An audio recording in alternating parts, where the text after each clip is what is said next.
सगळ्यांना माहिती आहे आपल्याला आचारसंहितेचं बंधन आहे. 10 पर्यंतच आपल्याला इथे सभा घ्यायला अलाउड आहे. त्याच्यामुळे व्यासपीठावरच्या सगळ्यांची नावं घेत नाही. सन्माननीय व्यासपीठ, आज इथे मोठ्या संख्येने या प्रचार सभेसाठी, विधानसभेच्या निवडणुकीच्या प्रचार सभेसाठी उपस्थित असणारे गावातल्या सर्व माझ्या माता भगिनी, मुख्यमंत्र्यांच्या लाडक्या बहिणी, आज इथे उपस्थित असणारे सर्व ज्येष्ठ ग्रामस्थ आणि खरोखर ज्यांचा अभिमान आहे आम्हाला सगळ्यांना, ते सगळे आजी माजी सैनिक आणि इथे उपस्थित असणारे सर्व माझे युवा बांधव, यांचं मी या कार्यक्रमामध्ये, या प्रचार सभेमध्ये मनापासून स्वागत करते. इथे जेवढी भाषणं झाली त्याच्यामध्ये आता संपतनी कामं सांगितली. संपतनी बहुतेक दिवाळी जास्त खाल्ली, आवाज बसलाय वाटते. पण जेवढी कामं सांगितली ती कामं मी परत बोलून दाखवणार नाही.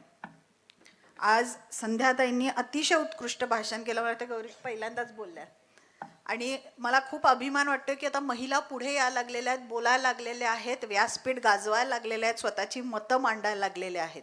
आणि हा आत्मविश्वास कोणीतरी दिलेला आहे त्यांना, आणि तो आत्मविश्वास देणारा एकमेव सरकार आहे ते म्हणजे महायुतीचं सरकार. कारण इथे जी बसलेली आहे ती सगळी पदाधिकारी आहेत भाजपचे, आणि म्हणून यांच्यात एवढं धाडस येतं की बाबा आपण पुढे जाऊ, आपल्याला एक व्यासपीठ मिळालेलं आहे, आपली मतं मांडू. हे सगळ्यात महत्त्वाचं काम, महिलांना आत्मसन्मान देणं आणि आत्मविश्वास देणं, हे काम जर कुणी केलं असेल तर ते या सरकारने केलेलं आहे.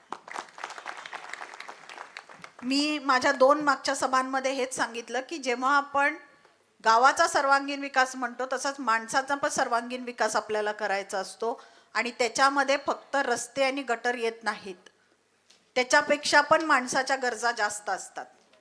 आणि याच्या पूर्वी कधी कोणी त्याचा विचार केला नाही जो या सरकारने विचार केला, अमल साहेबांनी विचार केला, म्हणून ह्या योजना आपल्यापर्यंत पोहोचल्या.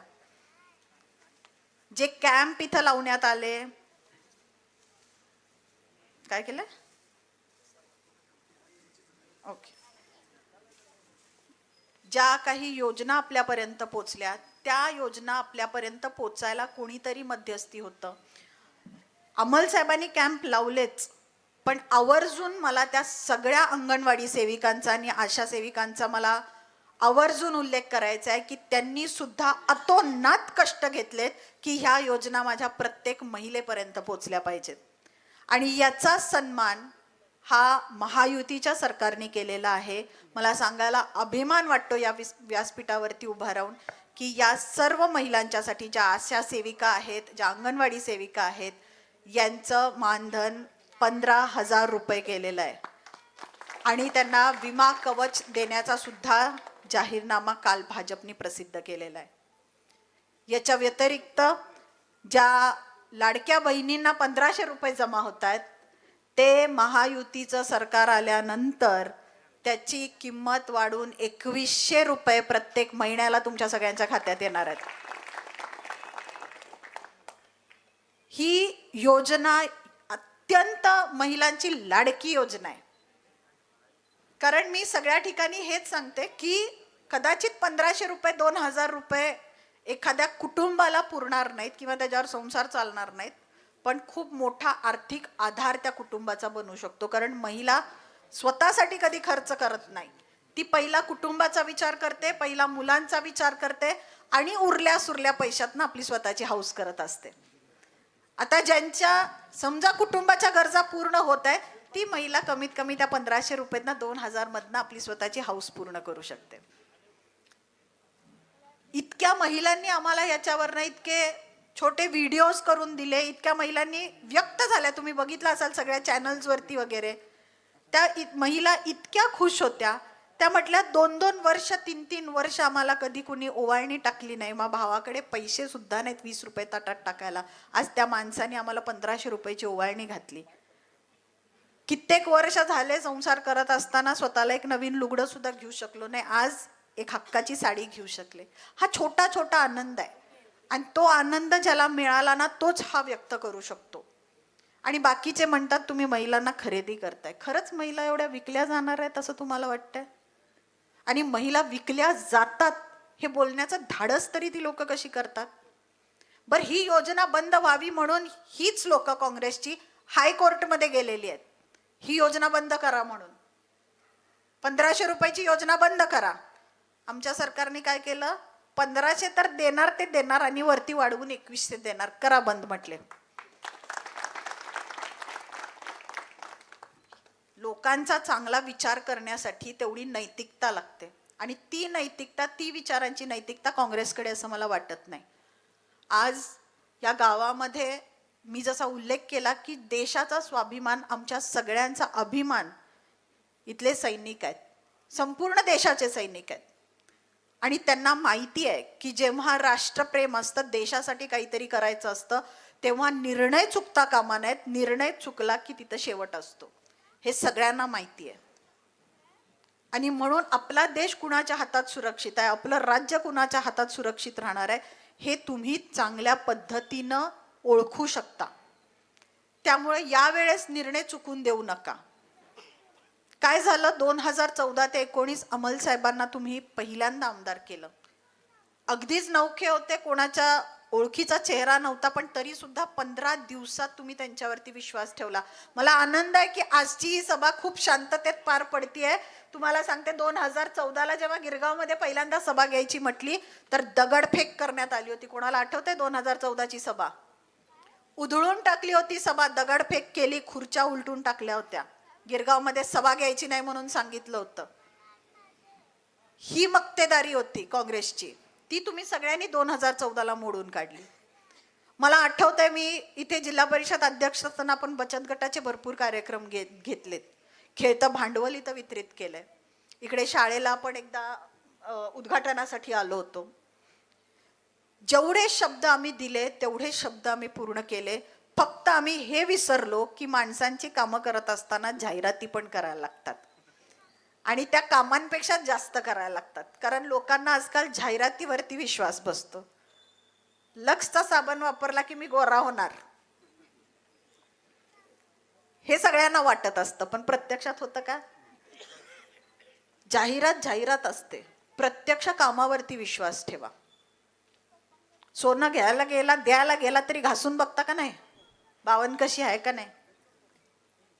मग ज्याच्या हातामध्ये आपलं भविष्य द्यायचं आहे, मतदारसंघाचं भविष्य द्यायचं आहे, त्या व्यक्तीला का तुम्ही तुलना करून निवडून देत नाही? का तुम्ही तो विचार करत नाही की आपल्याला माहिती पाहिजे की आपण कुणाला मत देतोय, कुणाच्या हातात माझं भविष्य सुरक्षित आहे, कोणाच्या हातात मी मतदारसंघ द्यायला लागलेलो आहे.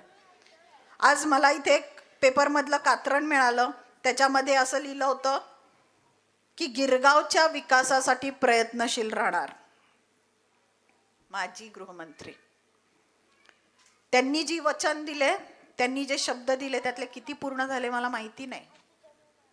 पण ज्या क्रीडांगणाचा त्यांनी इथं उल्लेख केलेला आहे, क्रीडांगण करून देणार, यासाठी मला आवर्जून सांगू देत, या क्रीडांगणाला त्यांचे पैसे लागले असतील, त्यांचा निधी लागला असेल, पण अमल साहेबांचा सुद्धा लागलेला आहे. सगळ्यात महत्वाचा हा लोकवर्गणीतनं सुद्धा झालेला आहे. ही जबाबदारी त्यांनी घेतली होती ना, मग त्यांनी पूर्ण करायला पाहिजे होती. मग जर दुसऱ्यांनी केलेल्या कामांचं जर तुम्हाला फक्त श्रेयस घ्यायचं असेल तर तुम्ही लोकांना फसवत फिरू नका. 5 वर्ष लोकांनी तुमचा अनुभव घेतलेला आहे.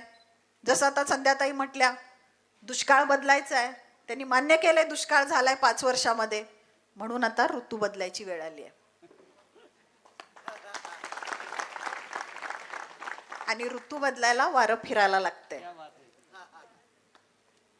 आणि म्हणून आज मला गिरगावकडून खूप अपेक्षा आहेत. तुम्ही भविष्याचा विचार करणारी लोक आहात आणि त्याच्यामुळं भविष्य आपलं चांगलं करायचं आहे. जर आपल्याला विकास करायचा आहे, भागामध्ये कामं करायची आहेत. अजून सुद्धा मी भागांमध्ये फिरलं की रस्ते नाहीत वहिनी, गटर नाही आहेत, कचरा आहे, डेंग्यूचं प्रमाण जास्त झालंय, पोरं आजारी पडायला लागलेत. ह्याच परत आम्हाला समस्या ऐकायच्या नाही आहेत. परत त्याच समस्या ऐकतो. या 5 वर्षात काहीच बदल झाला नाही. लोकांनी तुम्हाला एक उमदा चेहरा, तरुण उमेदवार म्हणून निवडून दिला, एक विश्वासाने निवडून दिला आणि तुम्ही सपशेल लोकांचा विश्वासघात केला. आणि पुन्हा त्यांच्यावरती विश्वास ठेवायचा आहे का नाही हे विचार करण्याची आज आपल्यावरती संधी आलेली आहे. आणि म्हणून या निर्धार सभेच्या निमित्तानं आपण आज एक निर्धार करूया. की जे सरकार आमच्या भविष्याचा विचार करेल, जे सरकार आमच्या भागाच्या विकासाचा विचार करेल, जे सरकार आपल्या सर्वांगीण विकासाचा विचार करेल, जे सरकार माझ्या मुलाबाळांच्या पासून माझ्या शेतकरी बांधवांच्या पर्यंत विचार करेल, त्या सरकारला माझं मत. आणि म्हणून महायुतीच्या मागे तुम्ही सर्वजण ठामपणे राहावं.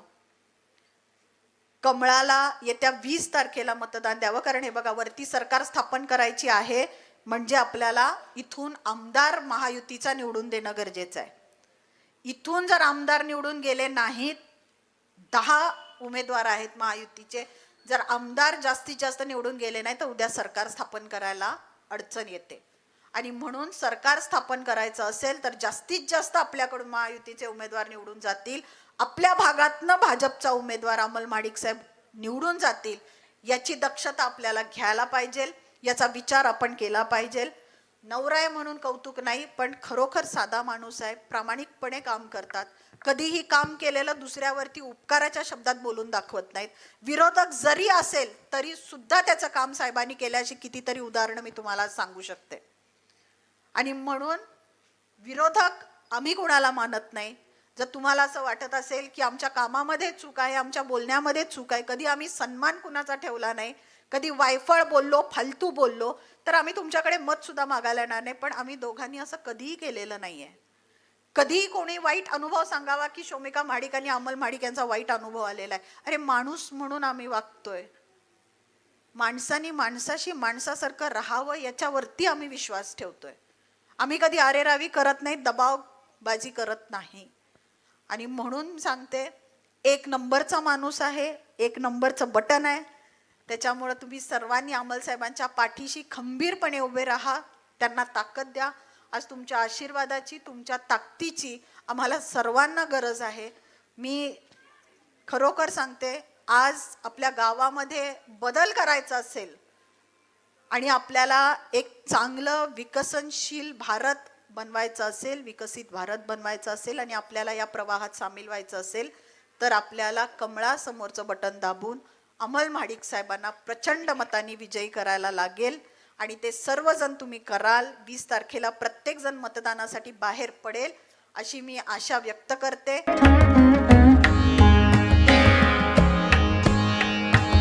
सणासुदीचा आनंद द्विगुणित करा वारणा उत्पादनांसोबत. वारणा श्रीखंड, तूप, दही, दूध, लस्सी, बटर, चीज, आणखी बरंच काही. सणासुदीच्या काळात शुद्ध आणि सात्विक वारणा उत्पादने घरी आणा. वारणा, आनंद अस्सल चवीचा.